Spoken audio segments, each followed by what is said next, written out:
The conference hall floated in the void between stars, a massive structure of crystal and light that had stood unchanged for 2,000 years. Inside, the Supreme Council of the Sovereign Collective sat in their designated positions, just as their ancestors had done for generations beyond counting. 7 species, 7 seats of power, 7 voices that had not disagreed on anything substantial in centuries. Commander Velthar stood at attention before them, his forearms clasped behind his back in the traditional posture of respect. His silver skin reflected the soft glow of the chamber, and his 3 eyes remained fixed on the central podium where High Arbiter Comix materialized. The Arbiter was not truly present. None of them ever were anymore. They existed somewhere else in a place the lesser species could not understand, appearing only as projections when needed. "Report?" The Arbiter's voice echoed through the chamber, neither male nor female, neither young nor old. It simply was, as unchanging as everything else in the galaxy. Velthar accessed his data tablet, though he had memorized every word. Patrol vessel Morning Light detected gravitational anomalies in Sector 447. The readings match no known natural phenomenon. Upon investigation, they discovered spatial distortions consistent with— He paused, knowing how absurd this would sound. Consistent with large-scale materialization of matter. One of the council members, a gelatinous being from the Hresh Collective, rippled with what might have been amusement. Materialization? Commander, matter does not simply appear. Perhaps your patrol crew requires recalibration? Velthar had expected this response. The crew has been evaluated. Their equipment has been tested. The readings are accurate. He gestured, and a holographic display filled the center of the chamber. At 400 hours GST, 8 planetary bodies and 1 star appeared in the precise coordinates of the Old Void. The chamber fell silent. The Old Void. Everyone knew that designation, even if most believed it was myth. The place where the phantom species had disappeared 2,000 years ago. Dr. Kessanir, standing in the observer's gallery, felt her respiratory organs constrict. She had spent her entire career studying the disappearance, combing through ancient records that most considered fiction. The humans, they were real, and now they were back. High Arbiter Comix did not move, but the temperature in the room dropped perceptibly. "Show us." The hologram shifted, displaying the patrol ship's sensor logs. Their unmistakable and impossible was a yellow star. Around it orbited planets, rocky worlds, gas giants, and one blue marble that gleamed with oceans and white clouds. Earth. It had returned. "This is not possible," one council member whispered. "And yet it is happening," Velthar replied, his voice steady despite the tremor he felt in his core. "The system is exactly as the ancient records described. 9 planets, though one is barely more than a dwarf planet. The 3rd planet shows signs of advanced civilization, orbital structures, electromagnetic emissions, and what appears to be active spacecraft. Another council member, this one a crystalline being whose thoughts manifested as colored light, pulsed deep red. The humans violated the natural order. They attempted to break the speed of light using impossible technology. They paid the price, erased from existence. If this is truly their system, it must be a remnant, an echo of what was." Kessa could not contain herself any longer. She stepped forward from the gallery, breaking protocol. "With respect, Council Member Vixtal, we never confirmed they were erased. We only knew they vanished. The energy signature recorded at their disappearance was unlike anything seen before or since. What if they didn't die? What if they went somewhere else?" "Dr. Near," Velthar said, his tone warning her to retreat. But Kessa was beyond caution. This was the moment she had dreamed of since she was a juvenile, reading forbidden texts about the species that had almost changed everything. High Arbiter Comix turned its attention to her, and she felt the weight of its gaze like a physical pressure. The doctor raises a valid question. "Commander Velthar, what is the status of the human civilization if they indeed survived?" Velthar pulled up more data. "Long-range scans show extensive orbital infrastructure. We detect power signatures that our sensors cannot fully analyze. They appear to be using energy systems unknown to collective science. Their technology is active, innovative, developing." The last word hung in the air like a death sentence. Innovation was forbidden. Development beyond approved parameters was illegal. The collective had maintained perfect technological stasis for 2 millennia. ensuring peace through uniformity and control. The Great Balance, they called it. Every species had their designated role, their approved technology level, their place in the eternal order.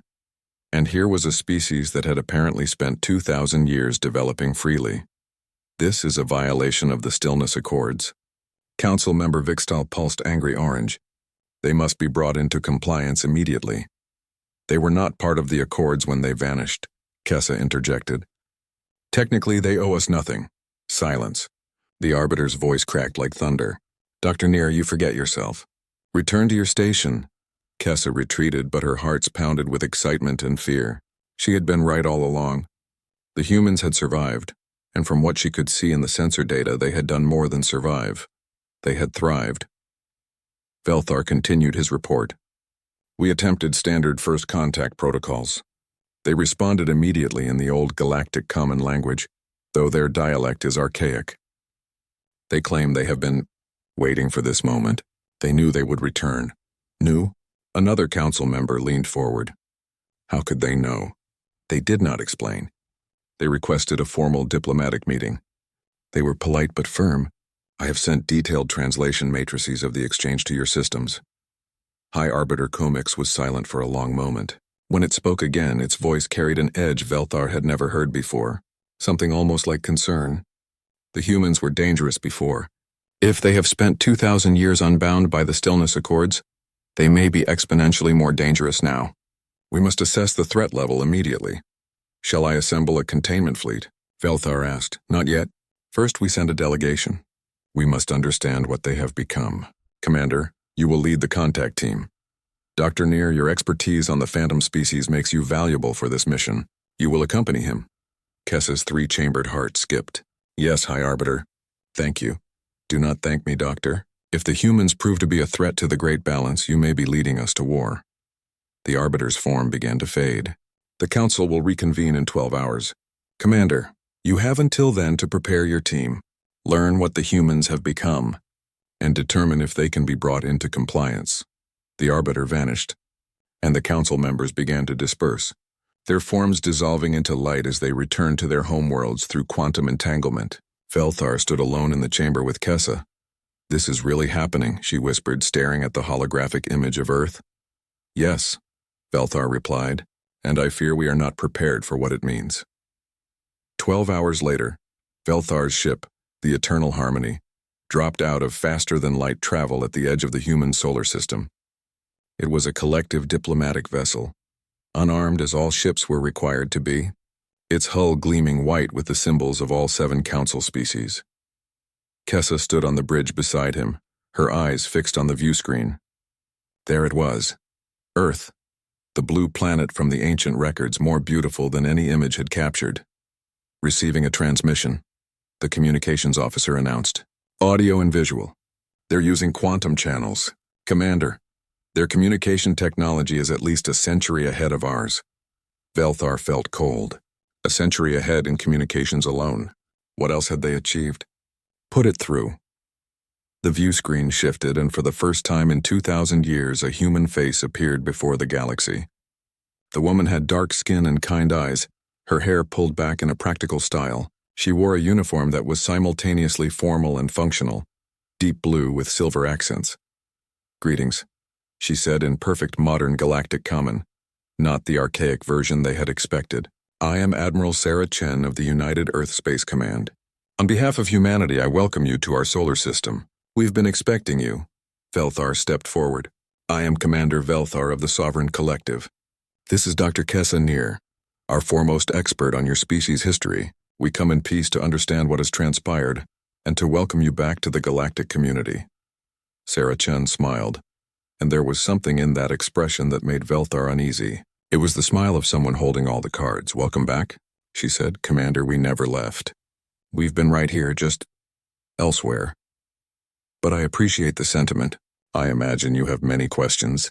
Indeed. Perhaps we could meet in person. We would be honored to establish formal diplomatic relations. Of course. However, I should warn you, things have changed. Humanity has changed. We're not the species you remember from your historical records. Kessa spoke up, unable to contain her curiosity. Admiral Chen, can you tell us where you've been? The energy signature at your disappearance suggested dimensional displacement, but our science indicated it should have been fatal. Sarah's smile widened. Dr. Near, is it? Yes, you're partially correct. We created a dimensional fold accidentally. We were attempting our first faster-than-light jump using experimental technology when something unexpected happened. Instead of moving through space, we moved through time and dimension. We've experienced 2,000 years in a space outside normal reality. For us, it's been 2 full millennia. We've built, we've learned, we've grown. Velthar felt his blood chill. 2,000 years of unconstrained development. 2,000 years of innovation without the Arbiter's control. That's remarkable, he managed. And you say you were expecting us? Oh yes. About 50 years ago, our time. We figured out how to calculate when the fold would collapse and return us to normal space. We've been preparing for this reunion ever since. We knew the galaxy would have questions. We knew there would be complications. Complications? Belthar asked. Sarah's expression grew serious. Commander, our initial surveys of nearby space have shown us something concerning. The galaxy has not progressed as we expected. In fact, technology levels appear to have been frozen. No new developments, no innovations, no advancement in 2,000 years. We find this deeply troubling. Velthar exchanged a glance with Kessa. They could not explain the Stillness Accords to this human, not yet. Not until they understood humanity's capabilities. The galaxy has found peace through stability, Velthar said carefully. Perhaps we should discuss this in person? Agreed. I'm transmitting coordinates for a meeting station we've established at the edge of our system. It's a neutral ground, comfortable for various species. We can meet there in 6 hours. Is that acceptable? It is. We will see you then, Admiral Chen. The transmission ended and Velthar slumped slightly, exhausted by the brief exchange. She knew, Kessa said quietly. She knew about the technological stagnation. She's already been scanning the galaxy. Yes, Velthar agreed, and she was not happy about what she found. Dr. Near, I fear we are about to discover that the phantom species has returned as something far more formidable than we could have imagined. As the Eternal Harmony moved toward the human meeting coordinates, none of them noticed the subtle shimmer in space behind them. A human observation ship, invisible to collective sensors watching their every move. Aboard that ship, Captain Marcus Webb reviewed the data collected from the collective vessel systems. They're still using the same technology from 2,000 years ago, he reported to his tactical officer. No improvements, no innovations. Someone has been keeping them in a cage. Should we inform the Admiral? Marcus looked at the image of the collective ship on his screen. She already knows. She's known since we started scanning. The question is, what are we going to do about it? In the void between stars, the ancient arbiter stations began to glow. Deep in spaces unknown to the lesser species, the true arbiters stirred from their long complacency. They had felt the disturbance, the return of the species that should never have existed. The humans were back, and the galaxy's long stillness was about to shatter. The human meeting station hung in space like a crystal flower, its petals unfurling to reveal docking ports for various ship configurations. Velthar had never seen anything like it. The structure seemed to shift subtly, as if it existed partially in multiple dimensions at once. His sensors could barely track its full form. Commander, the station is extending a docking tunnel, his pilot reported. Their systems are interfacing with ours automatically. The compatibility is perfect, as if they designed it specifically for our vessel. They probably did, Kessa murmured beside him. They've had 50 years to prepare for this meeting. They've thought of everything. The Eternal Harmony docked smoothly and Velthar led his small delegation through the airlock. The moment he stepped into the station, he stopped. The corridor was breathtaking. The walls displayed what appeared to be live feeds of Earth, cities gleaming under sunlight, forests stretching endlessly, oceans sparkling. But it was more than images. He could smell the air, feel the temperature variations. It was as if pieces of Earth itself had been brought here. A human waited for them, a young man with Asian features and a warm smile.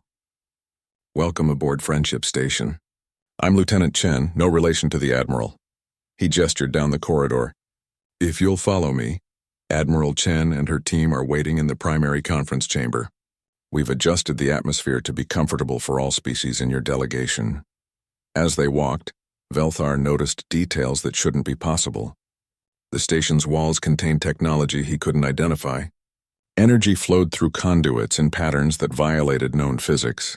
And everywhere there were plants. Earth plants growing in small alcoves, adding oxygen and beauty to the environment.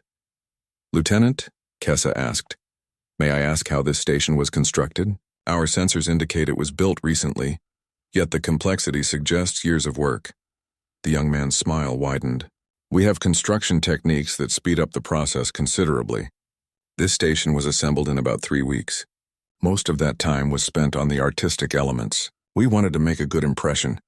3 weeks. Velthar felt another chill. The collective's fastest construction methods would need 3 months to build a station a tenth this size. They entered the conference chamber, and Velthar's breath caught. The room was enormous, with a round table at its center. But what drew his attention was the ceiling, a perfect holographic display of the galaxy itself. Rotating slowly, showing every inhabited system, every space lane, every council world.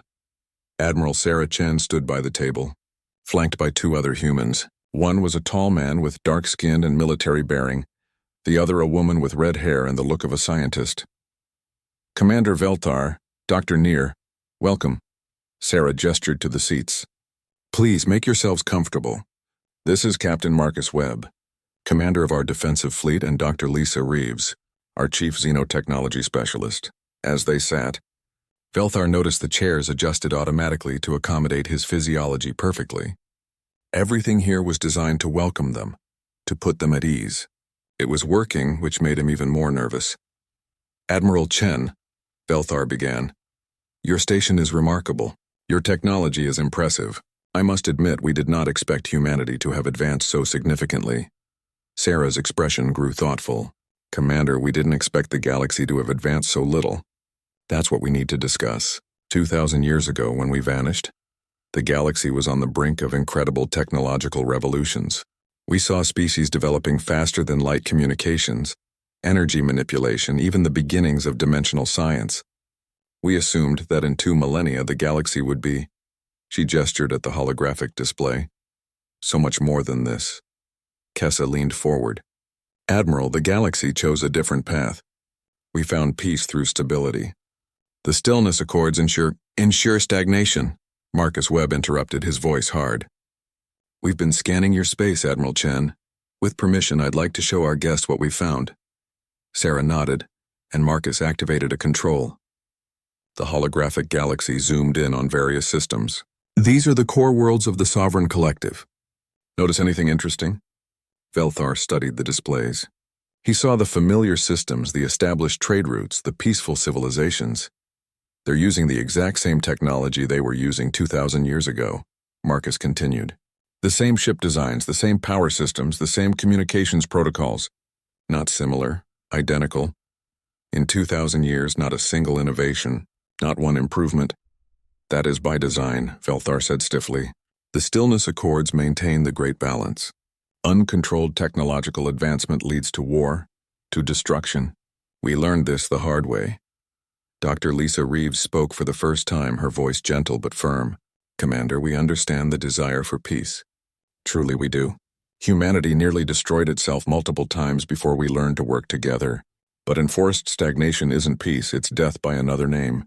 Civilizations must grow, must learn, must reach for something greater. That's what makes us alive." "And what has your growth brought you?" Velthar challenged. "You disappeared for 2,000 years. For all we knew, your species was extinct. Perhaps there is wisdom in caution." Sarah stood, walking to the holographic display. She touched it, and the view shifted to show a human city. But not just any city. This was something beyond imagination. Towers reached into the sky, their surfaces shimmering with energy fields. Vehicles moved through the air in complex patterns, and at the center stood a structure that seemed to bend space around itself. "This is New Geneva, one of our primary cities," Sarah said. "In our 2,000 years, we've achieved things we never dreamed possible. We've cured every disease. We've extended human lifespan to 500 years. We've created true artificial intelligence that works alongside us as partners, not servants. We've learned to manipulate matter at the quantum level, to step between dimensions, to exist in multiple states of reality simultaneously." She turned to face them. "But more importantly, we've maintained our freedom, our creativity, Our chaotic, messy, beautiful diversity of thought. We've had conflicts, yes, disagreements, debates, even some violence. But we worked through it without giving up who we are. We didn't trade our souls for safety. Velthar felt anger rising. You judge us? You who have been gone while we maintained peace for 2 millennia? I'm not judging you, Commander, Sarah said softly. I'm mourning for you. Because someone has stolen 2,000 years of growth from you. Someone has convinced you that stillness is the same as peace, and I need to know who did this to you. Kessa spoke up, her voice trembling. The Arbiters. They established the Stillness Accords after the Great War. They saved us from destroying ourselves, did they? Marcus pulled up more data. We've been analyzing the historical records available in your public databases. The Great War ended 2,034 years ago. There was chaos, yes, but civilizations were rebuilding, innovating, finding new ways forward. Then the Arbiters appeared, offering peace through control. And every species accepted because they were terrified. But Admiral, the war had already ended. Societies were already healing. Sarah looked at Velthar. Commander, do you know what the Arbiters are? Where they come from? What they want? Velthar hesitated. The truth was no one knew. The Arbiters existed beyond normal space. They appeared when needed, enforced the Accords, and vanished. They were accepted as a necessary part of galactic order.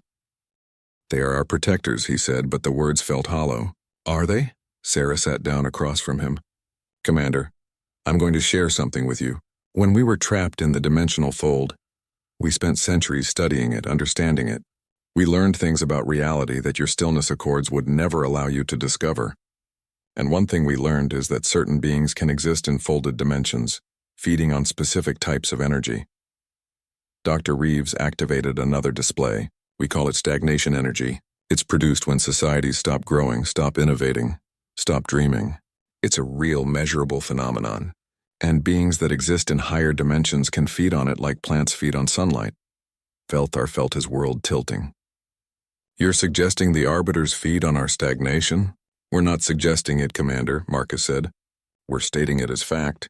Your Arbiters are parasites. They created the Stillness Accords to farm you.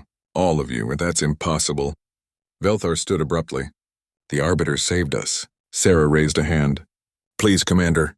I understand this is difficult. But think about it. 2,000 years without a single innovation, without one breakthrough, without even the desire to question. That's not natural. That's engineered. Kessa was staring at the data, her mind working frantically. My family, she whispered. 3 generations ago, my ancestor discovered evidence of pre-Arbiter technology that was more advanced than what we have now. She tried to publish her findings. She disappeared. The Arbiters said she violated the Accords. They've been removing anyone who gets too close to the truth, Lisa said gently. We found 17 cases in the public records alone. Probably hundreds more that were hidden. Velthar sat down slowly, his forearms trembling. Everything he believed, everything he had fought to protect was built on a lie. Why are you telling us this? He asked quietly. Sarah met his eyes. Because you deserve to know the truth. And because we need allies. The Arbiters created the Stillness Accords to control you. When they sense we're back, fully developed and free, they're going to see us as a threat. They're going to try to force us into compliance. And we're not going to comply. They'll destroy you, Velthar said. The Arbiters are powerful beyond measure. Marcus smiled grimly. So are we. We've had 2,000 years to prepare, Commander. We didn't just develop technology. We developed weapons, defense systems, strategies. We've been getting ready for this confrontation since the day we figured out we were coming back to a controlled galaxy. You planned this, Velthar realized. You knew there would be conflict. We hoped there wouldn't be, Sarah corrected. But we prepared for the possibility. Commander, we're giving you a choice. You can return to the collective and report what you've learned. You can tell them we're willing to work with free societies, but we won't submit to the Arbiters' control. Or, Velthar looked up. Or you can help us. Help us free the galaxy from this parasitic control. Help us show other species the truth. It won't be easy and it won't be safe, but it would be right. Velthar looked at Kessa. The scientist was staring at the data displays, tears running down her face. They killed my family for seeking truth, she said. They've stolen 2,000 years from us, from everyone. Dr. Near, Velthar began. I'll help them, she said firmly. I'll help humanity. Because they're right. We've been living in a cage and I want out. Velthar closed his eyes. He thought of his service to the collective, his belief in the great balance, his faith in the arbiters, all of it crumbling like sand. But beneath the pain, he felt something he hadn't experienced in years: anger, pure, righteous anger. "What do you need from me?" he asked. Sarah smiled, and this time it was genuine warmth. "First, we need you to go back. Report that humanity has advanced but seems willing to discuss terms. Keep the arbiters from acting immediately. Meanwhile, Dr. Neer will stay here and help us understand collective systems from the inside. We need time to contact other species quietly, to build a coalition."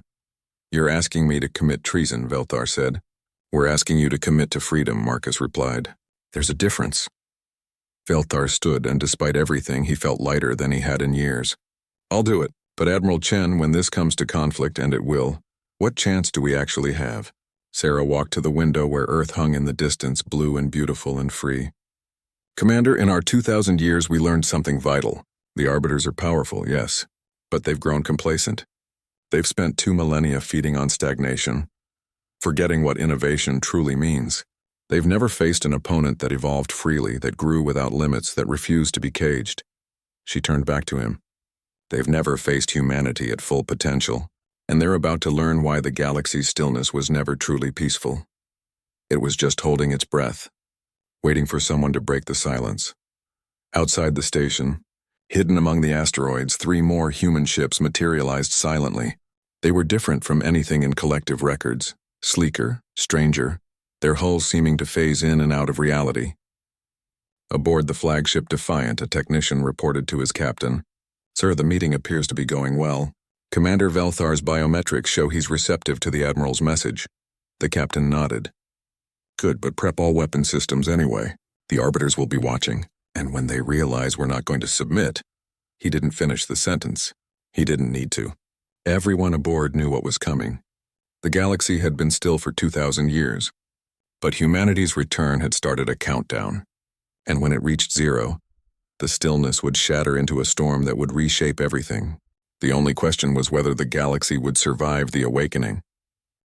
The Supreme Council chamber was in chaos for the first time in centuries. Velthar stood at the center, delivering his report while council members argued over each other in a cacophony of voices, lights, and telepathic bursts. "They cannot be allowed to exist outside the Accords." Vixtel pulsed angry crimson. "It sets a precedent that will destroy everything we've built." "Everything the arbiters have built, you mean?" came a voice from the gallery. A fresh collective member, one of the younger generations, had spoken out of turn. Security moved to remove them, but others joined the outcry. "We deserve to know the truth about the arbiters. Why have we been forbidden to innovate? The humans are right, we've been caged." Velthar watched it unfold with grim satisfaction. He had delivered his report exactly as Sarah had instructed, truthfully but with calculated emphasis. He spoke of humanity's advancement, their offer of knowledge sharing, and most importantly, their questions about the arbiters. The seeds of doubt had been planted. High Arbiter Comix materialized, and its presence brought immediate silence. The temperature dropped, and Velthar felt pressure building in his head. "Enough," the Arbiter said, its voice cutting through the chamber like a blade. "Commander Velthar, you will submit your full sensor logs for analysis. The Council is dismissed. We will reconvene when the arbiters have made their decision." The Council members vanished quickly, but Velthar noticed several looking back with expressions of confusion or fear. Good. They were starting to question.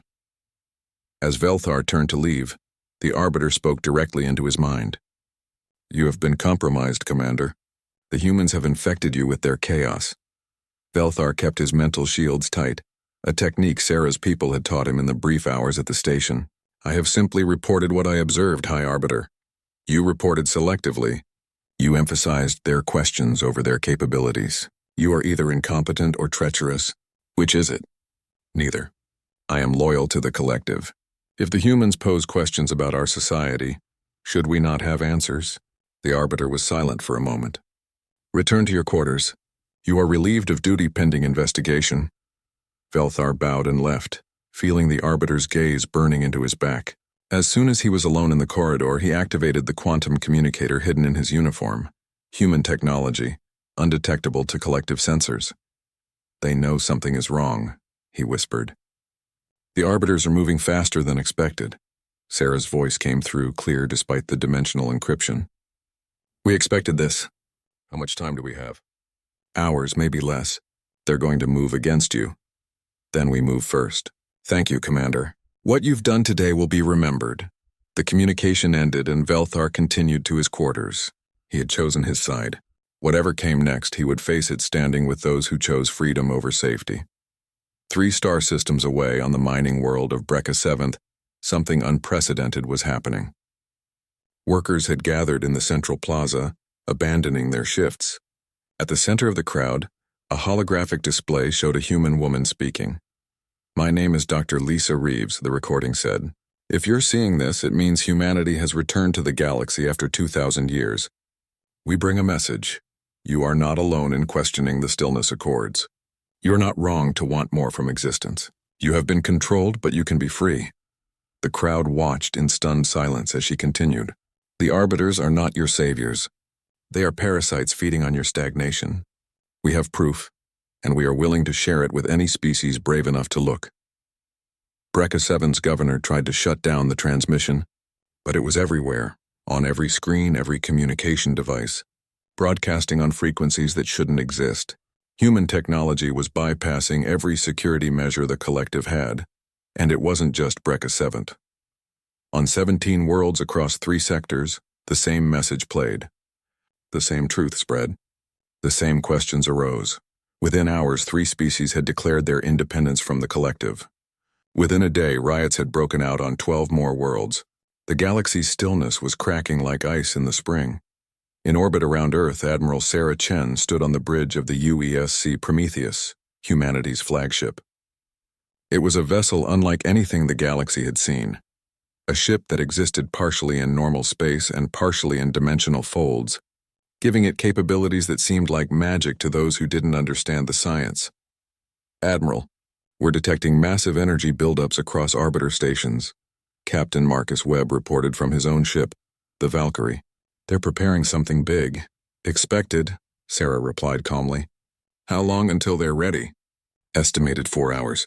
Whatever they're building, it's drawing power from multiple star systems. Sarah nodded. Then we have 4 hours to make this work. Status of our coalition? 17 species have publicly joined us. 43 more have sent secret delegations.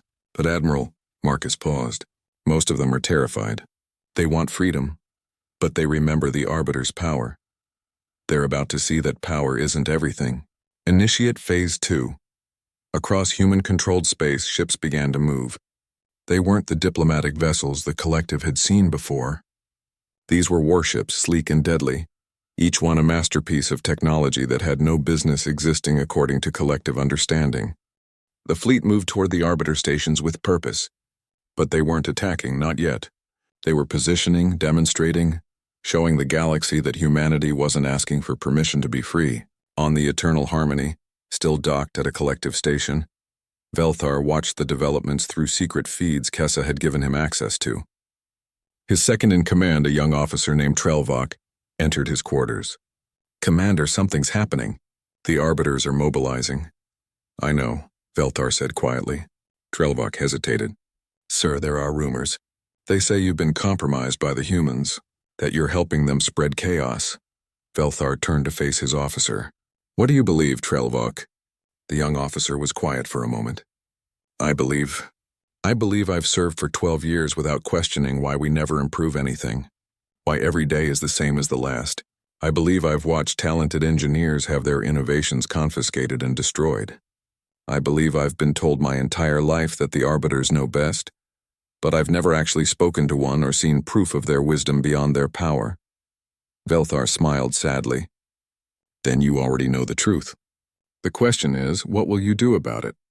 What are you doing about it, sir? Velthar made his decision. Gather the crew. Those who want to hear the truth. We don't have much time. An hour later, Velthar stood before 2/3 of his crew in the cargo bay. He told them everything.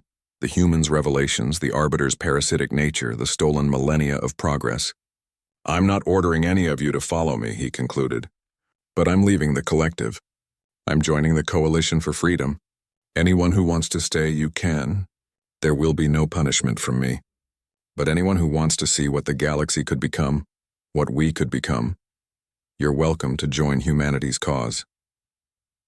Silence fell. Then Trelvok stepped forward. I'm with you, Commander. Another officer joined. Then another. Within minutes, all but 3 of his crew had pledged themselves to the rebellion. The 3 who refused were allowed to leave, given a shuttle to return to collective space. As the Eternal Harmony undocked without authorization, alarms blared across the station. But Velthar's ship was already moving, its course set for human space. This is Eternal Harmony to UESC Prometheus, Velthar transmitted, requesting permission to join the Free Fleet. Sarah's voice came back warm with approval. Permission granted, Commander. Welcome to the Coalition, but I'm afraid we're about to get busy. The Arbiters are making their move. Across the galaxy, the Arbiter stations flared to life. Beams of energy shot out, connecting station to station, building a network of power that spanned light years. At the center of the network, a gate began to open. On the Prometheus, sensors screamed warnings. Admiral, something's coming through, the tactical officer reported. It's massive. Energy signatures are off the scale. The gate finished opening and something emerged. It was a ship, but calling it that was inadequate. It was a structure the size of a moon, its surface covered in geometry that hurt to look at, existing in more dimensions than the human mind could process. That's an Arbiter command vessel. Kessa's voice came through from the research station where she was working. The ancient records mentioned them, but no one's seen one in 2,000 years. Admiral, that thing can destroy planets. Sarah watched the massive vessel on her view screen. Can it destroy us? Unknown. It's never faced technology like ours. Then let's find out. All ships, battle formation. This is it, everyone. Everything we've prepared for. Show the galaxy what freedom looks like. The human fleet moved to intercept. Ships that had been hiding in dimensional folds appeared, surrounding the Arbiter vessel. There were fewer than 100 human ships facing down a structure that could end civilizations. The Arbiter vessel spoke, its voice broadcasting across all frequencies. Humanity, you have violated the natural order. You have spread chaos and disruption. You will submit to the Accords or you will be removed from existence. Sarah's response was broadcast just as widely, ensuring every inhabited world could hear. The natural order you describe is a cage. The chaos you fear is freedom. And we will not submit. Not today, not ever. If you want to remove us, you're welcome to try. You are 100 ships against infinite power. We're 100 ships powered by 2,000 years of unrestrained innovation. We're 100 ships crewed by people who chose to be here, not forced into service. We're 100 ships representing every species that's ever dared to dream of something better. So no, we're not just 100 ships. We're hope. And hope is harder to kill than you remember. The Arbiter vessel fired first, a beam of energy that could vaporize a planet. It struck the Prometheus dead center. The crew braced for destruction. But the Prometheus didn't explode. Its dimensional shields activated, and the energy dispersed across multiple realities, harmlessly dissipating into spaces the Arbiters couldn't reach. Their power is impressive, Sarah said calmly. Marcus, show them ours. The Valkyrie moved forward and its weapons activated. They weren't conventional weapons. They were probability manipulators, devices that adjusted the quantum state of reality itself. The Valkyrie fired, and sections of the Arbiter vessel simply ceased to exist, not destroyed but removed from reality. The battle was joined. Human ships moved through dimensions the Arbiters couldn't follow. They struck from angles that shouldn't exist, using weapons based on principles the Stillness Accords had forbidden. The massive Arbiter vessel fought back with terrible power, but it was designed to face conventional threats. It had never faced humanity's creativity unleashed. On worlds across the galaxy, beings watched the battle on every screen, every display. They saw the impossible becoming real. They saw a species that refused to bow. They saw hope fighting against eternal stagnation. And they saw hope winning. The Arbiter vessel began to retreat, its structure damaged, its power waning. Human ships didn't pursue to destroy. They'd made their point. Sarah broadcast again.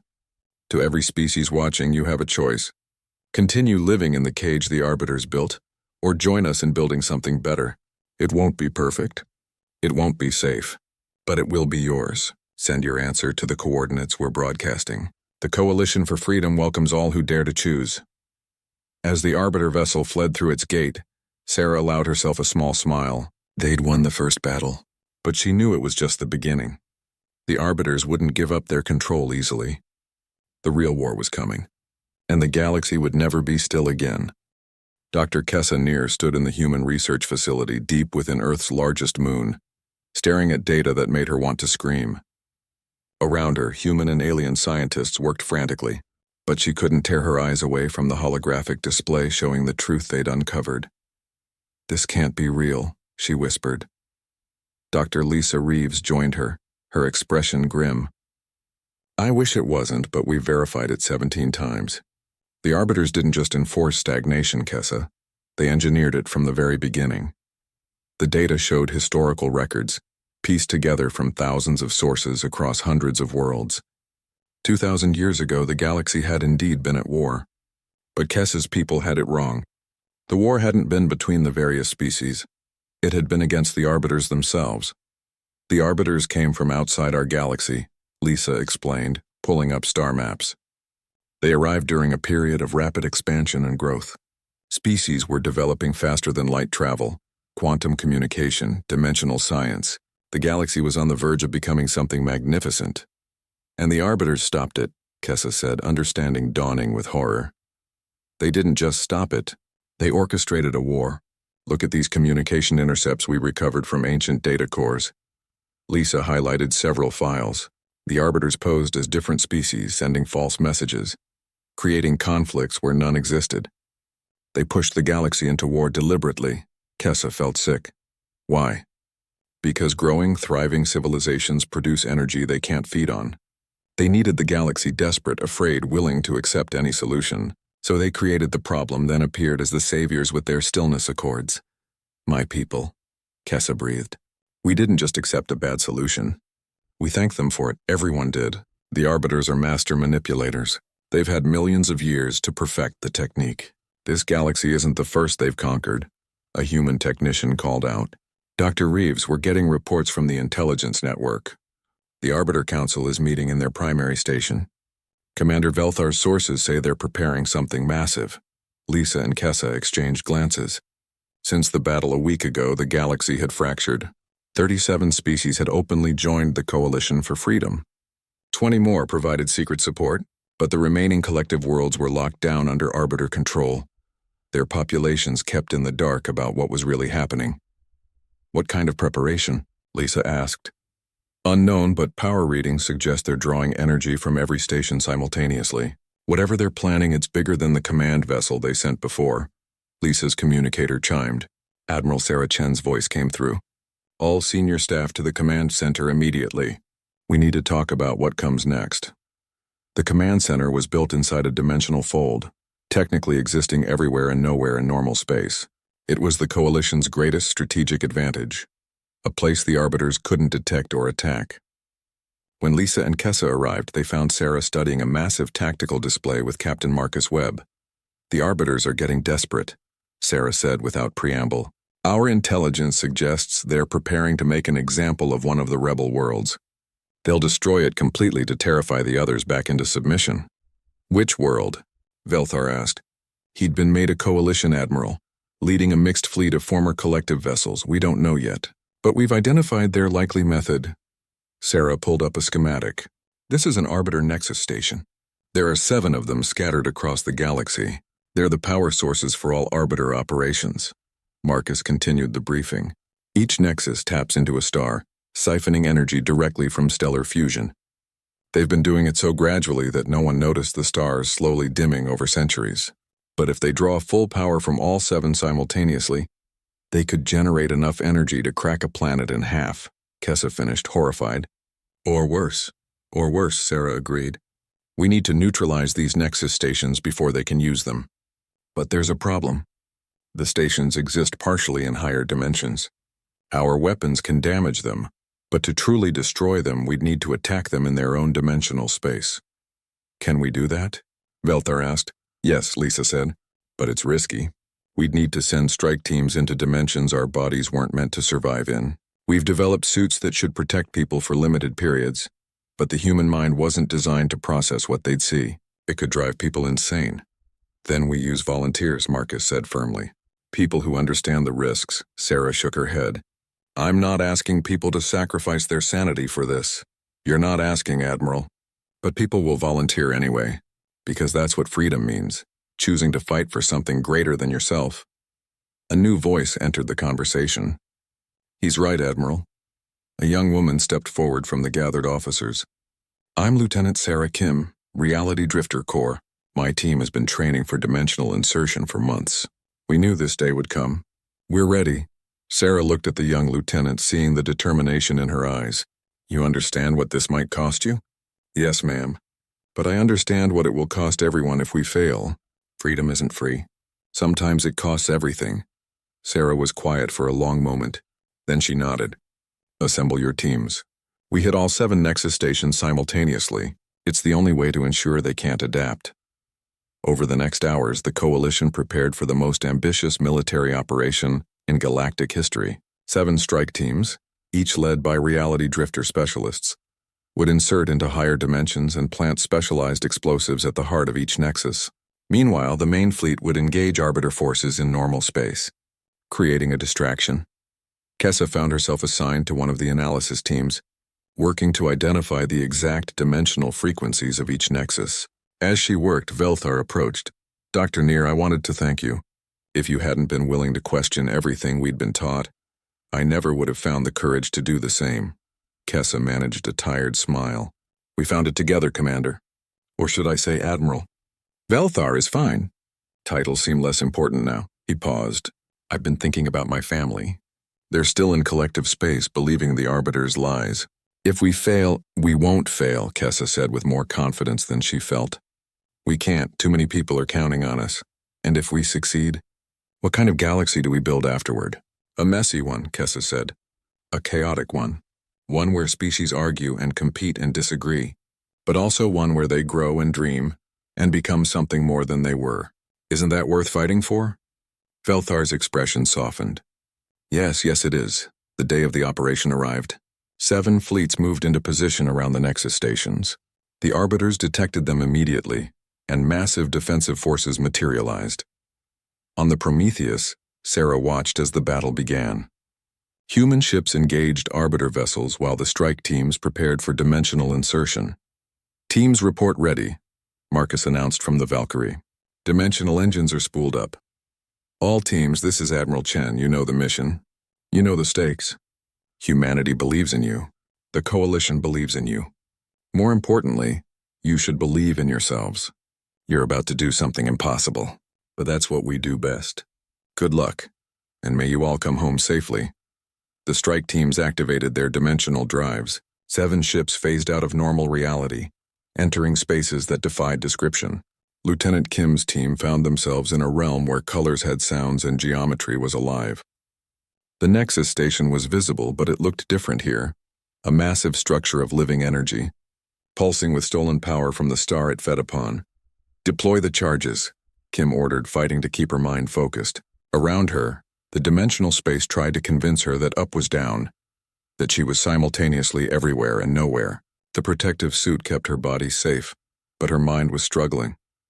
Her team moved through the impossible architecture, planting quantum explosives designed to disrupt the Nexus's connection to both normal space and the higher dimension. As they worked, they felt something becoming aware of them. The Arbiters knew they were here. In normal space, the battles intensified. Arbiter ships threw everything they had at the Coalition fleets. Ships were destroyed on both sides. Lives were lost. But the Coalition held, kept the Arbiters distracted, gave the strike teams the time they needed. On the Eternal Harmony, Velthar commanded his mixed crew with pride. Former collective officers fought alongside rebels, all united in purpose. When an Arbiter ship locked weapons on a damaged Coalition vessel, Velthar didn't hesitate. He put his ship between them, taking the hit on his shields. Sir, shields at 30%, his tactical officer called. Hold position. That ship has 100 souls aboard who chose freedom. We don't abandon them. The Coalition vessel managed to retreat, and Velthar's crew cheered even as another Arbiter blast rocked their ship. Back in the higher dimension, Lieutenant Kim's team had placed the last charge. But as they prepared to extract, massive forms appeared in the dimensional space. The true Arbiters, appearing in their native environment, They were vast, terrible, beautiful, beings of pure energy and will that existed across multiple realities simultaneously. "We see you, little ones." A voice that was somehow many voices spoke directly into their minds. "You dare to attack us in our own realm?" Kim stood her ground, though every instinct screamed to flee. "We dare to be free, and you can't stop us all. We have ended civilizations older than your species. We have fed on the stagnation of 1,000 galaxies. You are insects-defying gods." "Maybe," Kim said, her hand on the detonator. "But even insects can bite." She triggered the charges. Across all 7 Nexus stations simultaneously, quantum explosives detonated in higher dimensional space. The blasts rippled across realities, severing the Nexus's connections to both their stolen stellar power and the Arbiter's command network. In normal space, every Arbiter ship suddenly went dark. The beings that had controlled the galaxy for 2 millennia were cut off from their power source, reduced to shadows of their former might. But the victory came at a cost. The dimensional explosions created shockwaves that caught the strike teams. Kim's team felt reality fragmenting around them. Their extraction systems struggled to pull them back to normal space. "Team 2, we're losing cohesion," someone screamed. "Hold together," Kim shouted. "Lock your suit's dimensional anchors to mine.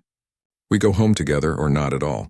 5 of the 7 teams made it back. The ships materialized in normal space, their crews traumatized but alive. 2 teams didn't return. 14 people were lost in dimensions humans were never meant to see. Their minds shattered, or their bodies trapped in spaces between realities. On the Prometheus, Sarah received the reports with tears in her eyes. Note in the official record, 14 heroes gave everything today. We will remember them, we will honor them, and we will make sure their sacrifice meant something. Marcus's voice came through heavy with grief but also triumph. "Admiral, all Nexus stations are confirmed destroyed. The Arbiter fleet is dead in space. We've won. We've won the battle," Sarah corrected. "But the war isn't over. Cut off from their power, the Arbiters will be desperate. That makes them dangerous in a different way." Kessa was studying the sensor data when she saw it. "Admiral, we're detecting a massive energy buildup from the Arbiter Central Station. They're not using the Nexuses, they're drawing power directly from the station itself." "What are they doing?" "Unknown, but Admiral, whatever it is, they're burning their own people as fuel. Life signs are dropping across their station." Sarah understood immediately. The Arbiters, desperate and dying, were sacrificing themselves to power one final attack.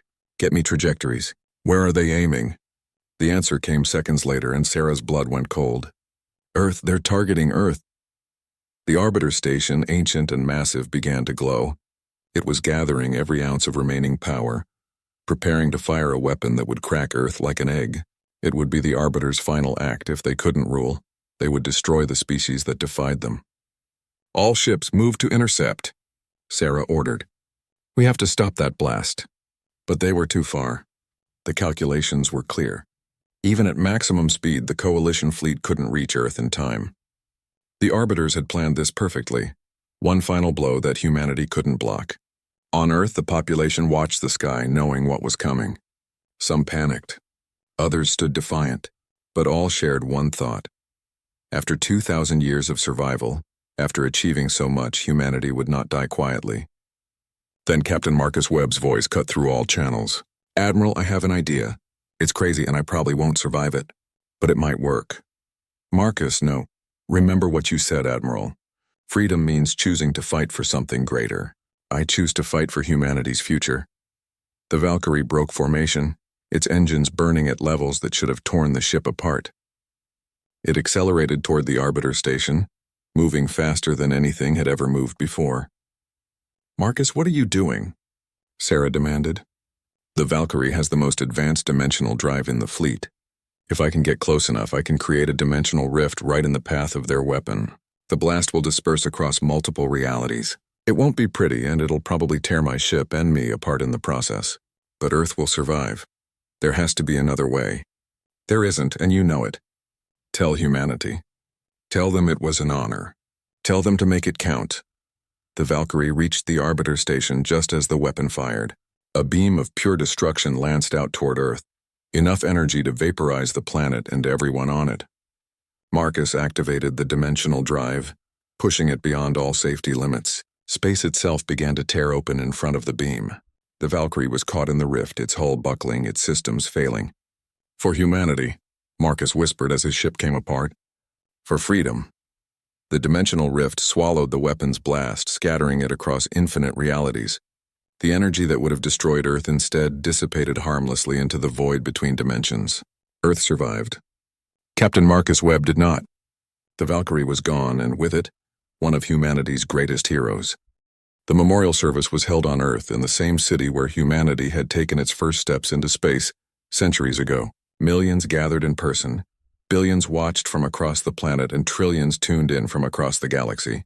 Admiral Sarah Chen stood before a simple monument, a piece of hull plating from the Valkyrie recovered from the dimensional rift, twisted and scarred but still bearing the ship's name. Captain Marcus Webb gave his life so that Earth could live, Sarah said, her voice steady despite her grief. But he didn't just save a planet. He saved an idea. The idea that freedom is worth any price, that no being, no matter how powerful, has the right to cage another, that hope, creativity, and the courage to choose are stronger than any weapon. She paused, looking at the gathered crowd. Humans stood alongside aliens from dozens of species, united in mourning and in purpose. Marcus once told me that freedom means choosing to fight for something greater than yourself. Today, I'm asking all of you to honor his memory by building something greater, not just for humanity, but for every species that suffered under the Arbiter's control. We have a chance to reshape the galaxy. Let's not waste it. The crowd erupted in applause, but Sarah felt hollow. Victory had come at such a cost. 14 strike team members lost in dimensional space, Marcus dead, thousands more killed in the battles, and the work was just beginning. After the ceremony, Sarah retreated to her office on the Prometheus. Dr. Kessa Neer found her there, staring at reports. "Admiral, you should rest," Kessa said gently. "Can't. The Arbiter Central Station is still operational. Damaged, power depleted, but there are still Arbiters there. As long as they exist, they're a threat. The Coalition fleet has them surrounded. They can't escape," Sarah shook her head. "They don't need to escape to be dangerous. Cornered predators are the most vicious." She pulled up sensor data. "We're detecting strange readings from the station. They're doing something, but our sensors can't figure out what." Kessa studied the data, her analytical mind working through the patterns. Her eyes widened. "Admiral, I think they're trying to open a rift to their home dimension. If they succeed, they could bring reinforcements, or escape to try again with another galaxy." Sarah stood abruptly. "Get me Dr. Reeves and Admiral Velthar. We need to end this now." Within the hour, the Coalition's leadership assembled via quantum link. The holographic conference showed tired faces from a dozen species, all bearing the marks of the long struggle. "The Arbiters are trying to flee," Sarah announced. "We can't allow it. Whatever they're attempting, we have to stop them." Velthar's hologram leaned forward. "Admiral Chen, my intelligence sources inside the remaining collective territories report something else. The Arbiters are broadcasting a message to their loyalists. They're calling it the final cleansing. They plan to take as many of us with them as possible." "How?" Dr. Reeves asked. "The station itself. It's been drawing power from nearby star systems for 2 millennia. If they detonate the accumulated energy all at once, it would create a shockwave that could sterilize dozens of systems," Kessa finished, horrified. "Including Earth." Sarah's jaw tightened. "How long do we have?" "Unknown. But the energy buildup is accelerating. Days, maybe hours. Then we board the station. We stop this at the source." "Admiral, that station is a maze of higher dimensional architecture," Lisa protested. "We don't have maps. We don't know how to navigate it." "Actually," Kessa said quietly, "we might.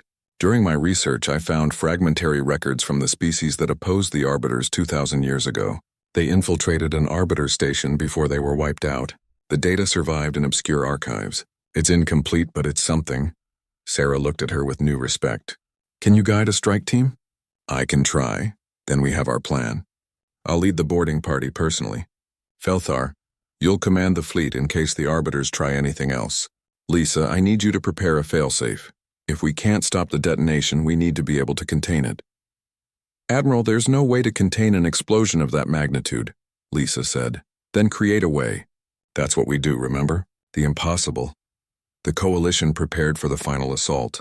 A strike force of 50 soldiers, humans and aliens fighting side by side, assembled on specially modified ships. They would board the Arbiter station and fight their way to the core, where they would either stop the detonation or die trying. Sarah suited up alongside her team, checking her weapons. The technology was purely human. Phase rifles that could hit targets in multiple dimensions, armor that existed partially outside normal space. Every piece of equipment represented years of innovation, the fruits of humanity's 2,000 years of free development. Lieutenant Kim approached, recovered from her dimensional insertion, but still bearing the mental scars. "Admiral, respectfully, you should let me lead this mission. You're too valuable to risk," Sarah smiled sadly. "That's exactly why I have to go, Lieutenant. Leaders who ask others to take risks they won't face themselves don't deserve to lead. Besides, I promised Marcus I'd make it count. This is how I do that." The strike force launched, approaching the Arbiter station with weapons ready. The massive structure loomed before them, its architecture a nightmare of impossible angles and spaces that shouldn't exist. It was damaged from the Nexus station destruction, portions of it flickering in and out of reality. "Remember," Kessa's voice came through their communications, "the station exists in multiple dimensions simultaneously. What you see isn't all that's there. Trust your suit's sensors, not your eyes." They breached the hull and entered a corridor that seemed to stretch infinitely in all directions. The strike force spread out, following Kessa's directions toward the core. They encountered Arbiter defenders, lesser beings that served the true Arbiters, creatures of energy that could phase through normal matter. The battle was fierce. Human phase rifles proved effective, but the defenders were numerous. Sarah's team fought through corridor after impossible corridor, losing people with each engagement. The soldier beside Sarah took a blast meant for her, dying with a smile, honored to protect humanity's future. "We're getting close," Kessa reported. "The core should be just ahead. But Admiral, the energy readings are spiking. They know you're coming. They're accelerating the detonation. How long?" 30 minutes. Maybe less." Sarah pushed forward, her remaining team following. They burst into the core chamber and stopped, awed and horrified by what they saw. The chamber was vast beyond measure, filled with the true Arbiters in their natural form. They were beings of pure energy, beautiful and terrible, existing across multiple realities simultaneously. At the center, a massive power core pulsed with stolen energy from 1,000 star systems. One Arbiter separated from the others, coalescing into a form Sarah's mind could almost comprehend. "Admiral Chen," it spoke directly into her mind, "you have come to witness the end. We would have given you peace, order, prosperity. You chose chaos instead. Now you will have neither." "We chose freedom," Sarah replied, raising her weapon. "And will die free rather than live in your cage." Freedom. Such a meaningless concept. We have existed for eons, seen galaxies rise and fall. Freedom leads only to destruction. We were saving you from yourselves. By making us your cattle? By feeding on our stagnation? That's not salvation, it's slavery. And your way is better? Already your coalition fractures. Species argue over territory, resources, ideology. You have traded peace for endless conflict. "Yes," Sarah said firmly, "because conflict means we're alive. Because argument means we're thinking. Because chaos means we're growing. You wouldn't understand. You've existed so long you forgot how to change. That's not wisdom. It's death wearing a crown." The Arbiter pulsed with anger. "Then die in your precious chaos." The power core's pulse accelerated, the detonation imminent. Sarah's team opened fire, their weapons striking the Arbiters. But the beings were powerful and the team was exhausted. They were losing. Then Dr. Reeves's voice cut through the chaos. "Admiral, I've figured out the containment. The station's dimensional architecture can be reversed. Instead of drawing power from the stars, it can channel the explosion into higher dimensions. But someone needs to be at the core to manually execute the reversal, and they won't survive the dimensional backlash." Sarah understood immediately. Another sacrifice. Always another price for freedom. "I'll do it," she said. "No." Kessa's voice was desperate. "Admiral, humanity needs you. Humanity needs a future more than it needs me. Dr. Reeves, walk me through it." As Sarah fought toward the power core, Lisa transmitted the instructions. Sarah's team held back the Arbiters, dying one by one to buy her time. She reached the core and began the reversal sequence, her hands flying over controls that existed in spaces her eyes couldn't fully see. "You would sacrifice yourself for these lesser beings?" The lead Arbiter demanded, disbelief in its voice. "They're not lesser. None of us are. That's what you never understood. Every species, every being, has the potential for greatness if given the chance to choose. You stole that choice. I'm giving it back. The reversal sequence activated. The power core's energy began redirecting, channeling into dimensional rifts that appeared throughout the station. The arbiters screamed, caught in the backlash of their own power turned against them. It's working, Lisa reported. But Admiral, the dimensional stress, you need to evacuate now. Team, fall back, Sarah ordered. Her surviving soldiers retreated reluctantly. Grabbing wounded comrades, Sarah stayed at the controls holding the sequence stable as dimensional energy tore at reality around her.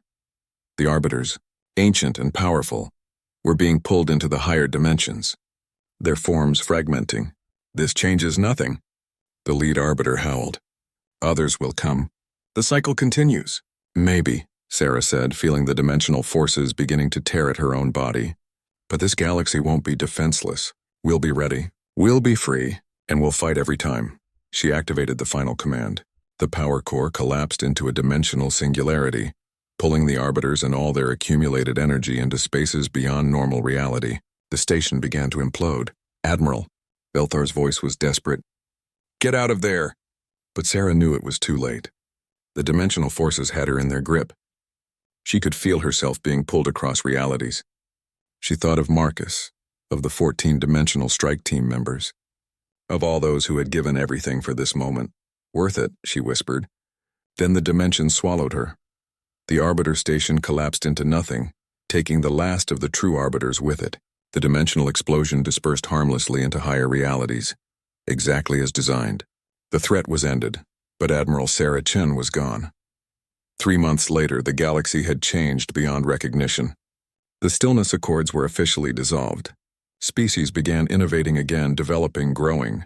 It was chaotic. There were disputes, conflicts, even small wars.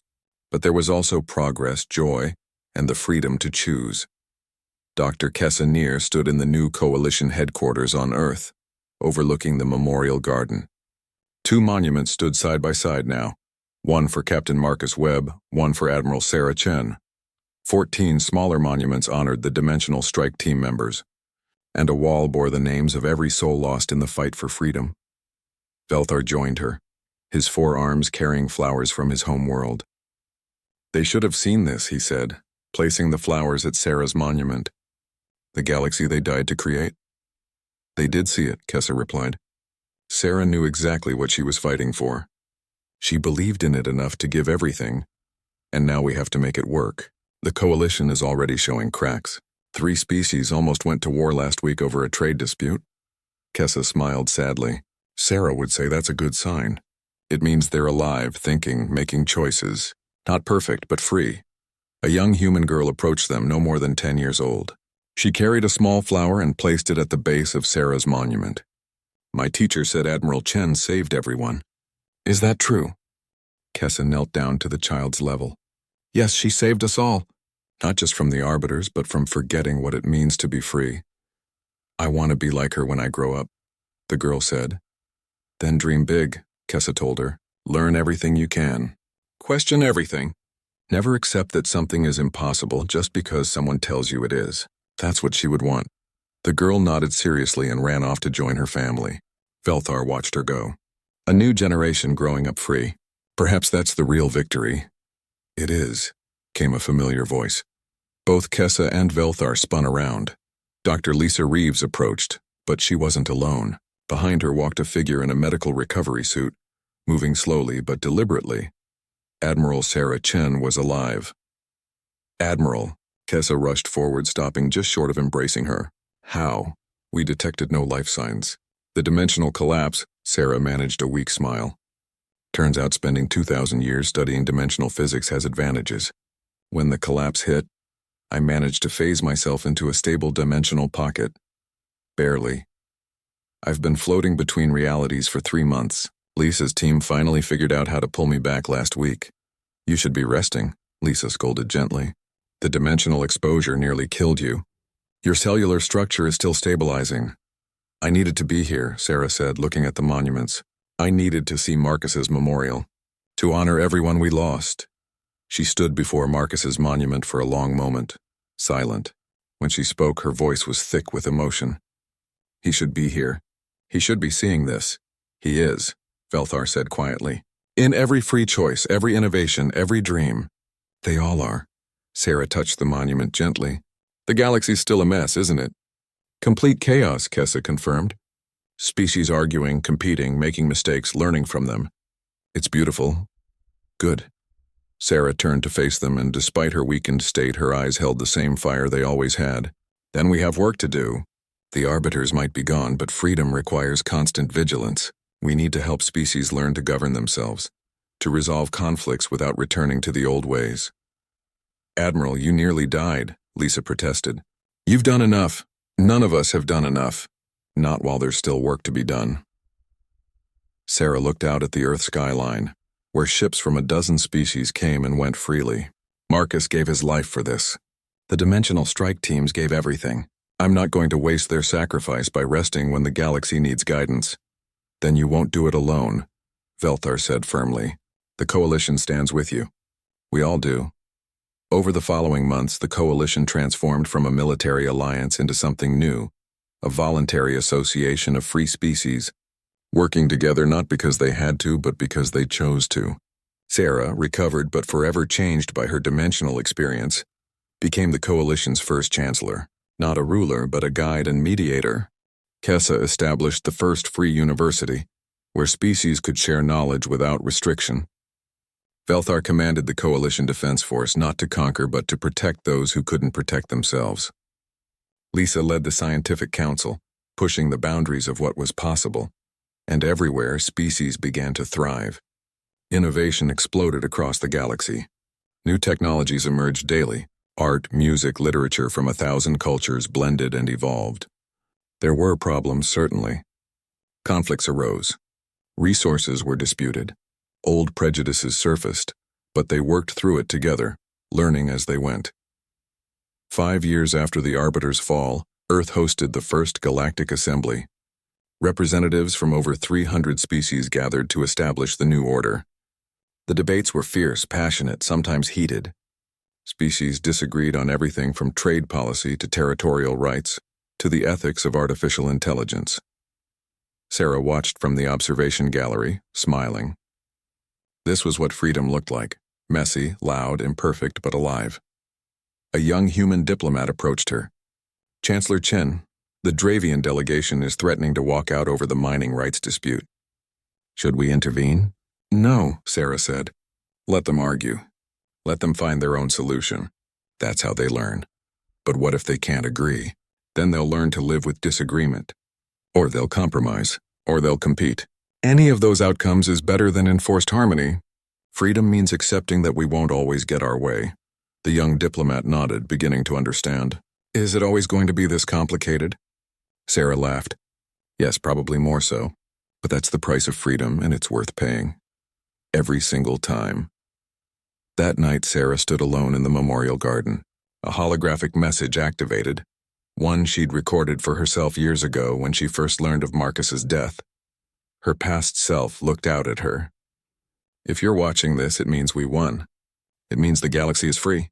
Don't forget what it cost. Don't forget who we lost. But don't let their deaths make you afraid to keep pushing forward. They died for a galaxy that could choose its own path.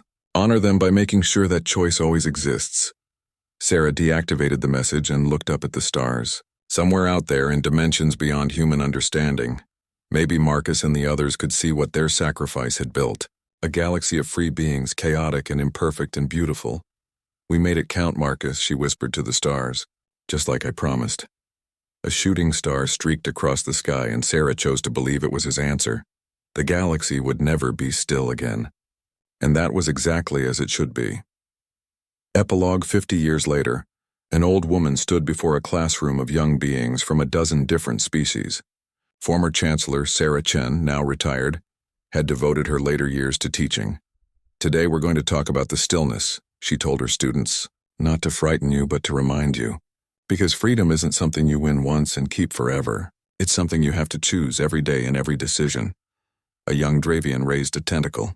Professor Chen, why did the Arbiters hate freedom so much? Sarah considered the question. I don't think they hated it. I think they'd simply existed for so long that they'd forgotten what it meant to grow, to change, to become something new. They were comfortable in their power, and they convinced themselves that their control was kindness. That's the real danger. Not obvious tyranny, but the tyranny that calls itself protection. A human student spoke up. "How do we make sure it never happens again?" "By remembering," Sarah said. "By questioning. By never being so comfortable that we stop pushing for something better. By accepting that chaos and conflict are part of being alive." She smiled at them. "And by teaching the next generation to value freedom above safety, truth above comfort, and the right to choose above the ease of being told what to do." She pulled up a holographic display showing the modern galaxy. Hundreds of species. Thousands of worlds, all connected not by force but by choice. This is what Captain Webb died for. What Admiral Chen nearly died for. What thousands of others sacrificed for. Not perfection but possibility. Not peace through stagnation but growth through freedom. "It's beautiful," a student whispered. "It is," Sarah agreed. "Beautifully imperfect. Chaotically wonderful. Frustratingly free. And worth every sacrifice it took to achieve." The class ended, and as the students filed out, Sarah remained, looking at the display. She was old now, well past the average human lifespan even with modern medicine, but she'd lived to see the galaxy transformed. Earth had returned after 2,000 years of absence, and in doing so, had torn apart the galaxy's stillness. The silence had been shattered, replaced with the glorious noise of free beings living, learning, arguing, growing. And somewhere in the dimensional spaces between realities, she liked to think that Marcus and all the others who had fallen were watching, proud of what their sacrifice had built. The galaxy would never be still again. And that was humanity's greatest gift to the stars.